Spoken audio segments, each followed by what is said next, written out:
Acting acting अगर कोई tips हो मैं बाबा बन जाऊं, है ना, मैं पर्चियां खोलने लग जाऊं कि भाई आओ देखो ये, मतलब कितना कितना काम हो जाएगा आपका सर, है ना, कि वो टिप्स वाले बाबा हैं तो उनके पास जाओ, उनसे मिलो। ऐसा नहीं होता, ये युग ही थोपने वालों में से नहीं है। इसमें मैं क्या, कोई भी बाप कोई भी माँ जो है वो अपने बच्चे को बोल ही नहीं सकता कि तू ये कर। रिश्ता जो है नशा है, समझे। क्या बात, आपने सुना होगा कि मतलब शराब की पुरानी बोतल जितनी पुरानी हो जाए उसका नशा और बढ़ जाता है। ओहो क्या बात है। तो ये जो पति पत्नी का रिश्ता है ना, अगर ये आपके जीवन में लंबा चल रहा है तो समझो कि नशा और बढ़ रहा है। क्या बात है। पर ये तो बहुत ही भाग्यशाली लोग होते हैं जो जिनके साथ मतलब ऐसा होता है, जिनको इस तरह का नशा मिलता है ना। तो प्रभु की कृपा है कि वो हमारे साथ भी बनी हुई है इस तरह का नशा। हम भी नशेड़ी हैं, नशाखोर हैं हम भी। क्या बात है, प्यार का नशा है हमें, है ना, जीवन साथी का नशा।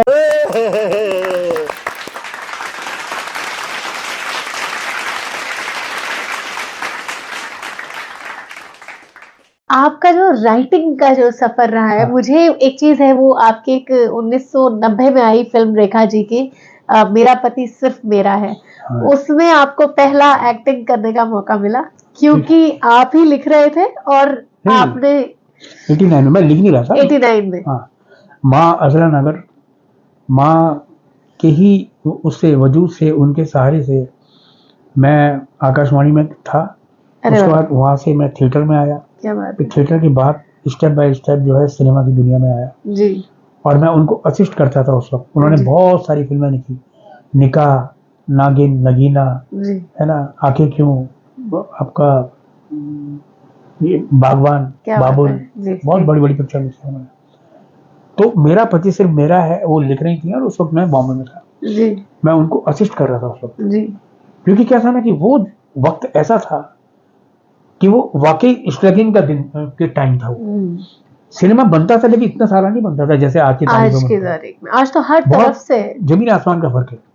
उस वक्त बहुत लिमिटेड काम होता था और टीवी भी जो है बिल्कुल नया नया शुरू हुआ था। आपने टीवी में भी कई चीजें कहानी घर की और उस वक्त बिल्कुल स्थिति ऐसी थी कि दिमाग में ये था कि मतलब मेरे को सिनेमा करना है बस, अभी टीवी नहीं करना। लेकिन लिखने के मामले में आपने टीवी वगैरह भी लिखा, वो बाद में लिखा, अच्छा बाद में लिखा, लेकिन मैं माँ को असिस्ट करता था बहुत फिल्म्स के लिए। असिस्ट करते करते मैं उसमें असिस्टेंट के तौर पे मैं उनके साथ शूटिंग पे चला गया। शूटिंग हैदराबाद और मद्रास में थी। आपका दूध वाले का कैरेक्टर था। तो वो जब मैं वहां चला गया उनके साथ, तो अब ये भी था कि मैं एक्टर तो हुई जी, तो मैं ओवर कॉन्फिडेंस में जी रहा था कि मतलब एक्टिंग तो करूंगा ही मैं। मुझे कोई रोक नहीं सकता इसमें ना, क्योंकि ऐसा लग रहा था जैसे ये फिल्म मेरी ही लिखी हुई है और मैं नहीं तो मैं अपनी स्क्रिप्ट छीन लूंगा इनसे, है ना, अगर ये मुझे एक्टिंग नहीं करने देंगे। तो माँ के साथ मेरा डिस्कशन चलता रहता था कि हाँ कौन सा करना है, क्या करना है। एक दिन क्या हुआ, बहुत बारिश हो रही थी यहाँ बॉम्बे में भी उधर भी, और बड़ा मुश्किल था मतलब ना वहाँ जाना। और आई थिंक ये अभी 8-9 जुलाई के आसपास की बात थी वो उस वक्त जी। 9 जुलाई मेरा जन्मदिन है। हाँ तो happy birthday to you. Thank you. आने भी वाला है। हाँ, तो उस वक्त क्या हुआ कि ना तो टेक ऑफ हो रही थी ना लैंडिंग हो रही थी। अच्छा, हवाई जहाज की जी। तो कोई एक्टर मिल नहीं पा रहा था और मेरा क्या हो रहा था कि मेरे को बुला बुला के वो सीन सुनते थे। उसमें मतलब सिचुएशन ऐसी थी कि वो रेखा जी के यहाँ दूध देने के लिए जाता है, दूध वाला। एक्चुअली में वो घर जीतू साहब का होता है, वहाँ उनकी पत्नी राधिका होती है। लेकिन जब वो रोज दूध देने जाता है, लेकिन आज जब वो दूध देने गया तो सामने रेखा जी खड़ी हुई थी। तो वो चौंक गया कि मतलब लगता किसी दूसरे घर में आ गया वो। तो कहती नहीं तुम सही घर में आए हो। तो वो एक कॉमेडी फ्लेवर का एक सीन था वो। तो मैं रोज पढ़ के कभी डायरेक्टर को सुनाऊं, कभी प्रोड्यूसर को सुनाऊं, कभी असिस्टेंट को सुनाऊं, कभी इसको सुनाऊं, कभी उसको सुनाऊं। मेरे को समझ में नहीं आ रहा था ये लोग बार बार मुझसे ये सीन क्यों सुनते हैं और सीन की शूटिंग करनी रहे। फिर पता चला एक दिन मैं शाम को बड़े आराम से वहाँ होटल में घूम रहा था, गाड़ियाँ आई, उसमें तो असिस्टेंट जो है वो उतरे, उन्होंने कहा कल फ्रेडी, कल सुबह अम्मा के साथ तुम्हारा सीन है। मैंने कौन सा सीन? बोल दूध वाले वाला। बोले कौन कर रहा है? बोले तुम कर रहे हो। मैंने मैं कर रहा हूँ। हाँ। अब मेरे को ऐसा लगा कि ये क्या है। मैं तो पता नहीं कुछ और बड़ा सीन लेके बैठा हुआ था दिमाग में कि मैं कुछ और करूंगा। इन्होंने क्या किया, इन्होंने जबरदस्ती थोप दिया कि नहीं तुम ही करोगे, तुम करोगे ये दूध वाले का सीन। तो मैंने कहा नहीं मैं ये थोड़ी सी करूंगा। उनको थोड़ी सी घबराहट भी हुई, उनको लगा कि अरे यार ये मना कर देगा तो कौन करेगा। ऐसा करके ना उन्होंने समझाया। जो चीफ एडी थे श्रीनिवास जी, उन्होंने मुझे समझाया एक फ्रेम है, रेखा जी तुम रेखा जी तुम रेखा जी, और कोई नहीं है। ये सीक्वेंस मतलब कमाल का सीन है ये। और मेरा दुर्भाग्य क्या था कि वो सीन जब हम रीराइटिंग कर रहे थे माँ के साथ बैठ के, तो माँ को बोल रहा था मैंने कि दूध वाला इतना क्यों बोलेगा, ये रेखा जी ये लाइन ये रेखा जी बोलेंगी, और मैंने मतलब वो लाइन अपनी एक तरह से कटवा दी। अरे बाप रे, मुझे नहीं पता था कि वो मुझी को करना है। मैं सारी रात सो नहीं पाया। अभी भी वो सीन आपको YouTube में कहीं मिल जाए तो देखोगे मेरी आंखें बिल्कुल लाल भटूरा हो रही है। सुबह 7 बजे का यूनिट था, मैं पहुंच गया टाइम से, और वो सीन हुआ, बढ़िया हुआ। रेखा जी ने एक शाबाशी का तौर पे थपथपाया, क्या बात है। और बस वो एक यादगार पल जो है वो हमेशा याद रहेंगे। बहुत मैं वो जो डायरेक्टर साहब हैं बालू, मतलब अभी कुछ समय पहले ही उनका देहांत हुआ है जी। वो एक्टर भी थे जी। और उनके डायरेक्शन में मैंने वो किया था। आपकी राइटिंग के साथ साथ ये तो मुझे तो बहुत बाद में पता चला कि आपने कहानी घर की और बड़े सीरियल्स कहानी घर की में मैंने कुछ एपिसोड के डायलॉग्स लिखे थे, लेकिन इतना बड़ा। उसके बाद कहानी तेरी मेरी लिखा था, हाँ, उसमें संवाद लिखे थे, और कुछ झुकी पलकें उसमें संवाद लिखे थे। उसके बाद में तिग्वांशु के साथ मैंने ये क्या कहते हैं बेस्ट सेलर्स था, भौरों ने खिलाया फूल, वो और भी कुछ करके लिखा था। कुछ एक जी टीवी पे कुछ रिश्ते करके आता था, वो उसके भी मैंने कुछ एपिसोड। हाँ, जी रिश्ते। तो राइटिंग जो थी, तो ये पैरेलली चल रहा था एक्टिंग के साथ, या राइटिंग जब एक्टिंग करने लगे तो राइटिंग छूट गई, ऐसा? नहीं, जब राइटिंग करने लगा तो एक्टिंग छूट गई।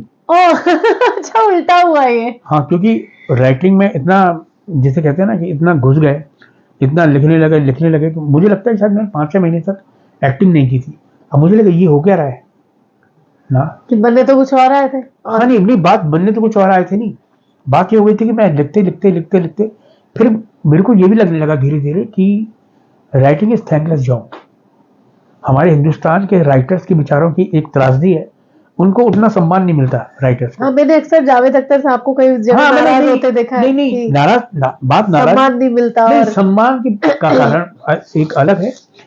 सम्मान नहीं, ऐसा नहीं कि सम्मान नहीं मिलता, सम्मान मिलता है, लेकिन वो वजूद जो है ना, हाँ, एक पहचान वैसी। नहीं, राइटर क्या है कि मैं जो लिखता हूँ वो मैंने लिखा है, हाँ, लेकिन उसको चेंज करने वाले बहुत सारे लोग हैं।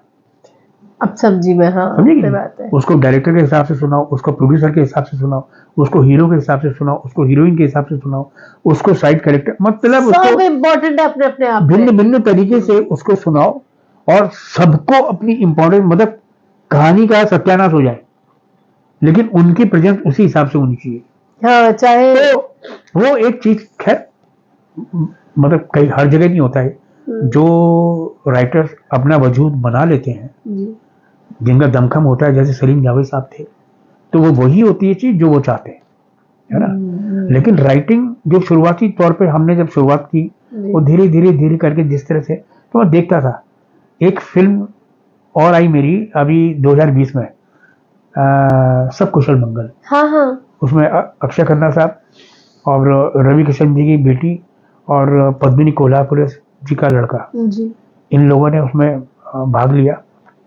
और तो उस कहानी को लेकर भी मैं पता नहीं कितने लंबे समय से कहाँ से कहाँ जिस तरह से गुजरा हूँ, और जिस तरह से वो कहानी में बदलाव हुए हैं, तो वो मतलब बहुत ही, जिसे कहते हैं, मुझे लगने लगा कि वाकई राइटर जो है ना, यहाँ पे एक बहुत ही थैंकलेस जॉब जैसा ही है कि मतलब कर लो ठीक है, जब कुछ नहीं है तो कर लो, राइटिंग कर लो, ऐसी वाली। फिर मैंने कहा कि मैं तो अच्छा खासा ठीक ठाक एक्टर हूँ भाई, मेरी दुकान चल रही थी, अचानक जो है राइटिंग का मैंने पैबंद लगा दिया उस पर। तो फिर आहिस्ता से जो है फिर मैं उसमें से थोड़ा सा बाहर हुआ, फिर जब एक्टिंग का काम मिलने लगा फिर वो धीरे धीरे बढ़ता चला गया। लेकिन मैं बीच में मतलब कुछ समय तक जब ये लैपटॉप आने लग गए, तो इससे थोड़ी सी ये रहा कि मतलब कि जहाँ भी रहो, किसी भी शहर में रहो, तो आप कहानी जो है लिख सकते हो साथ के साथ। लेकिन सबसे बड़ा रुकावट वहाँ आती है कि राइटर को कभी भी बुलाया जा सकता है, कभी वहाँ कहानी नरेशन के लिए, कभी वहाँ सुनानी है, तो मैं अवेलेबल नहीं होता था। मैं ज्यादातर भारी बार तो उस चक्कर में जो है थोड़ा सा आपके इतने सारे फिल्म के कैरेक्टर्स, जैसे जब भी मेट हम, वो टैक्सी वाला हम याद करते हैं, 5 सिंह तोमर तो मेमोराइज है, पीके है, और ये एक शुभ मंगल सावधान में ना आपका वो एक होता ना कि आप वो एकदम से वो हो जाता है, ये कैसे बच्चे पैर वैर नहीं छूते हैं ऐसे, मतलब ताऊ जी। तो वो आपका कैरेक्टर देखे, एक मेरे जो कांचली के डायरेक्टर साहब हैं मानू जी, उनके पिताजी हैं पंडित जगदीश चंद्र जोशी जी। तो क्या हुआ कि हम नए मिले और ना एक दो जैसे मैं खड़ी हुई आके बस कुछ सेकंड ही हुए थे, और उनकी आदत है कि कुछ सेकंड अगर बीत गए और आपने पैर नहीं छुए तो मतलब वो बोल देते हैं सामने से, अरे ये क्या तरीका, मतलब पैर नहीं छूते पैर छुओ। तो आपकी याद आ गई। मैंने बोला अरे बाप रे, मतलब ये जो सभी कैरेक्टर्स हम देखते हैं और वो निभाए जाते हैं, वो असल जिंदगी में से ही आते हैं ना। जो कभी एकदम कमाल की वो ऐसे आप एकदम हो जाते हैं, अरे पैर नहीं छूते कैसे, मतलब ये सारी बुरा मान जाते हो। जैसे ये है, जैसे मैं राम प्रसाद की 13वीं में, हाँ राम प्रसाद की 13वीं, उसमें वो जिया जी हैं बहनोई, तो बुरा मान जाते हैं किसी बात पे। बड़े जिया जी, छोटे जिया जी, ये हमारे परिवार में जो फूफा जी होते हैं, नाना जाते हैं, जिया जी होते हैं, वो सबके सब इतने कमाल के कैरेक्टर्स होते हैं। अच्छा, तो आपका दिल के करीब कैरेक्टर कौन सा है? मेरे दिल के करीब तो मतलब मैं अगर बोलूं, देखो क्या है, 5 सिंह तोमर सभी के दिल के करीब है, मेरे भी दिल के करीब है। वो एक उसने मतलब मेरी जीवन को एक नई दिशा दी है ना, वो है। लेकिन क्या हो सकता है कि मैंने सारे किरदारों के साथ बहुत मेहनत की है, वो किरदार जो बेचारे अभी आए भी नहीं है मार्केट में।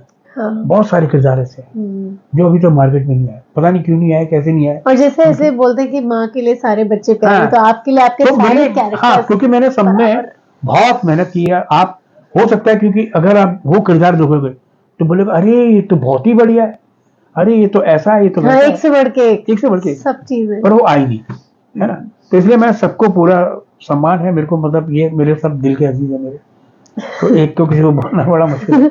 अच्छा, जैसे कई लोग मुझसे भी पूछते रहते हैं, और आप तो इतने सीनियर हैं, और अब मुझे पता है कि लोग आपसे ऐसे होता है ना कि पास पड़ोस के लोग और सब लोग के, अरे आजकल हमारा बेटा भी, हमारी बेटी भी, ऐसा आजकल बहुत होता है, ऐसा हमारी बेटी बहुत सुंदर है, अरे हमारा बेटा बहुत अच्छा डांस करता है, ऐसा वाला। तो ऐसा आपके साथ कभी कुछ जो आपको जवाब देना अजीब पड़ गया हो और ऐसा लगा हो कि क्या बोले हम, मतलब?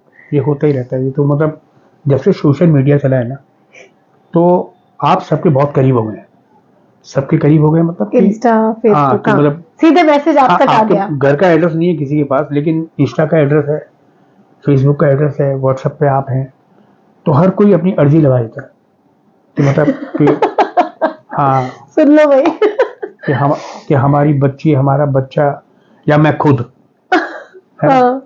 तो वो सबकी उम्मीदें होती हैं, सबकी इच्छाएं होती हैं, लेकिन दुख तब होता है जब लोग अच्छा खासा काम करो, तो डॉक्टर भी होते हैं, इंजीनियर भी होते हैं, वो धंधे पे लगे हुए हैं अपने अच्छे खासे, लेकिन तब भी उनको इसी फील्ड में आना है और उनको ये नहीं पता कि ये बड़ी अनसर्टन लाइन है। हाँ, तो उसमें थोड़ा सा एक दिक्कत आती है, एक परेशानी यही आती है कि मतलब सबको आप एक ही जवाब दो कि इसमें ऐसे नहीं होता, इसमें मेरी नहीं चलती, मैं आपको क्या समझाऊं, कैसे होगा, क्या ऐसे तो तिग्मांशु जी आपके रिलेटिव में हमारे कजिन है मेरा।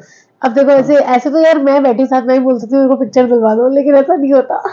हाँ, मतलब वो तरीका वो नहीं है ऐसे, तरीका क्योंकि किसी के कहने से कुछ होता नहीं है, क्योंकि कनेक्शन तो ये भी है, हम बहुत बिल्कुल करीब है, हम आप बैठे हैं यहाँ पे, तो होता यही है कि मतलब कि आप जब फ्रंट पे होते हैं, जब आप धीरे धीरे धीरे करके देखते हैं, तब जाके मालूम एक सफर तय करना पड़ता है यकीनन। और कई दफे तो ये भी सुनने को मिलता है ना कि मतलब वो फला ऑफिस पे कौन है, किससे जाके मिले हम, वो फला ऑफिस में जाके नहीं, वो कास्टिंग डायरेक्टर्स होते हैं, उनकी अपनी एक लिस्ट होती है, और उनके थ्रू क्या है, हमें ज्यादा डायरेक्टर्स प्रोड्यूसर्स मिलेंगे कास्टिंग डायरेक्टर्स के थ्रू। तो सबसे पहले तो उनके करीब बनो कैसे भी करके, है ना, उनको अपना काम दिखाओ, उनको आपका काम समझ में आता है, उसके बाद फिर आप उनकी लिस्ट में आते हो। पर जब कोई भी काम आता है तो फिर वो आपको पुकारते हैं। ये एस्पायरिंग एक्टर्स के लिए, क्योंकि हर मतलब सेकंड बॉम्बे में कई एस्पायरिंग एक्टर्स या फिर अपने ही छोटे शहर में, बड़े शहर में बैठ के सपना देख रहे हैं आने का। तो मुझे ऐसा लगता है कि इसका कोई फॉर्मूला ही नहीं है ना। आप अगर कुछ मतलब ऐसा होता है कि कोई टिप्स दे सके आप एक्टिंग की या इसकी, या ऐसा होता नहीं एक्टिंग की। अगर कोई टिप्स तो मैं बाबा बन जाऊं, है ना, मैं पर्चियां खोलने लग जाऊं कि भाई आओ देखो ये, मतलब कितना काम हो जाएगा आपका सर, है ना, कि वो टिप्स वाले बाबा हैं तो उनके पास जाओ, उनसे मिलो। ऐसा नहीं होता, है ना। वो भ्रमित करने वाले लोग होते हैं जो बोलते हैं कि नहीं मैं गारंटी देता हूं आपको, ना, उनसे बचो। सबसे अच्छी बात ये है कि जब आप खुद फेस टू फेस देखोगे, जाओगे, और सबसे अच्छी बात ये है कि अगर आपको ऑडिशन में मिलता है चांस, कई लोग परेशान हो जाते हैं कि हम बहुत ऑडिशन देते हैं, नहीं, हाँ। दो ऑडिशन देने का मतलब ये होता है आपको भिन्न भिन्न नई नई स्क्रिप्ट मिलती है, निरंतरता नए नए किरदार मिलते हैं, है ना, उनको आप परफॉर्म करते हैं, आपको खुद समझ में आ जाता है। और आपका डेटा कितनी जगह जा रहा होगा, बिल्कुल, मतलब और हो सकता है कि इस कैरेक्टर में फिट नहीं तो किसी और चीज के लिए फिट, तो वही चीज है। तो आपको जिस तरीके का आपका नेचर, और आपके साथ बैठ के इतना शांत, और आप जिस तरीके के, गुस्सा आता है तो कैसे मुझे निकाला अरे उधर से आपकी वाइफ अगर देख रहे हो बोलेंगे अच्छा ये तो मैं बता सकती हूँ। नहीं गुस्सा मतलब घर वाला गुस्सा अलग होता है और सेट पे गुस्सा अलग होता है। वो कैसा होता है? जब भी कोई बेतरतीब काम हो जाता है ना, तो गुस्सा आपको अपना गुस्सा दिलाना नहीं पड़ता है, गुस्सा अपने आप आ जाता है ना। जैसे लोग कहते हैं कि कुछ मोमेंट्स ऐसे होते हैं लाइफ में ना, कि जब आप काम कर रहे होते हैं और जब आपको पता लगता है कि कोई आपको ऐसी बेवकूफ बना रहा है, हाँ, इतनी मेहनत कर ली हमने, तब आपको गुस्सा आता है। जब आप काम कर रहे होते हैं तो कई चीजें होती हैं ऐसी, जो गुस्से वाले हालात तो बिल्कुल डिफरेंट होते हैं। और घर मतलब गुस्से में खतरनाक है आप भी, ऐसी बात नहीं, आता है गुस्सा।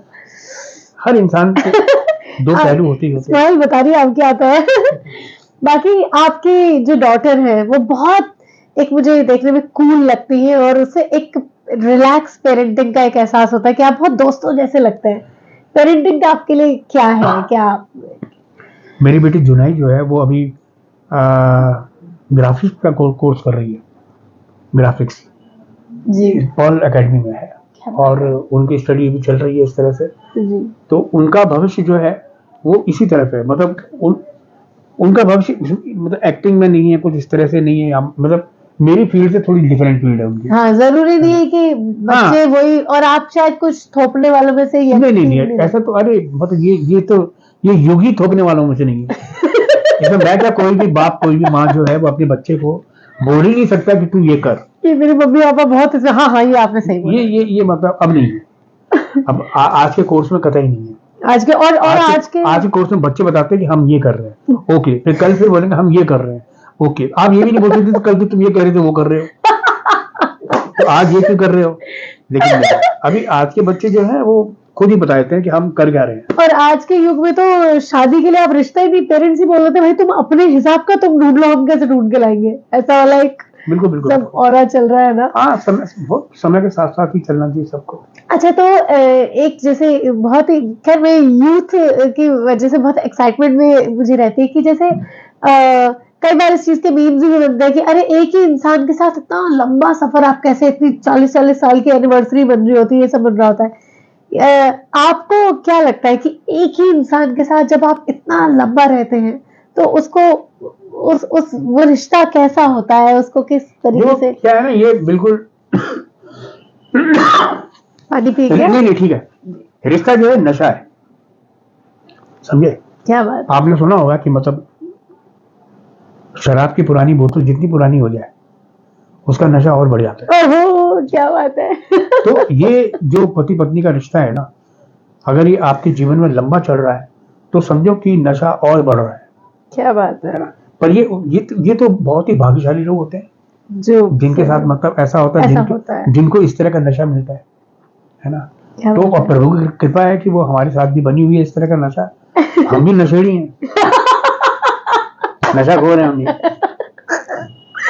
क्या बात है, प्यार का नशा है हमें, है ना, जीवन साथी का नशा है। तो क्या बात है, बहुत ही कमाल का आज का सारा जो आपके वो मेंढक का डिजाइन और आपके प्यार का नशा, आपका व्यक्तित्व भी बहुत कमाल का है, मतलब। धन्यवाद। और मैं आपको बताऊं कि आज मुझे आपके साथ पर्सनली मेरी पहली मुलाकात है और मुझे अब तो मतलब ये पता चल गया कि आप जो स्क्रीन पर करते हैं ना, वो क्या वो जादू, मतलब आपका ऐसा लगता नहीं कि आप कुछ कर रहे हैं, आप अभी भी, मुझे मेरे लिए तो आप अभी भी स्क्रीन पर ही है।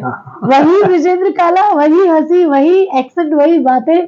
और खासकर मेरी मम्मी बहुत आपके लिए वो है, क्योंकि वो एटा से हैं और वो बड़ा, आपको पता ही है कि बड़े तमंचे डकैत और ये और वो 5 दिन तोमर से ही मेरे पापा के तो ससुराल है, तो मतलब फैन है आपके। तो उसके लिए आपका बहुत बहुत धन्यवाद ऐसा कैरेक्टर निभाने के लिए। और आप कुछ मेरे फैंस से कहना चाहे, क्योंकि एस्पायरिंग एक्ट्रेस के लिए तो आपने बहुत अच्छा जो भी कहा है। और मेरे दर्शकों से आप कुछ कहना चाहेंगे? बस मैं यही बोलूंगा दर्शकों से कि मतलब सबसे पहले जो है अपने आप से प्यार करो, देश से प्यार करो, है ना, और समाज से प्यार करो।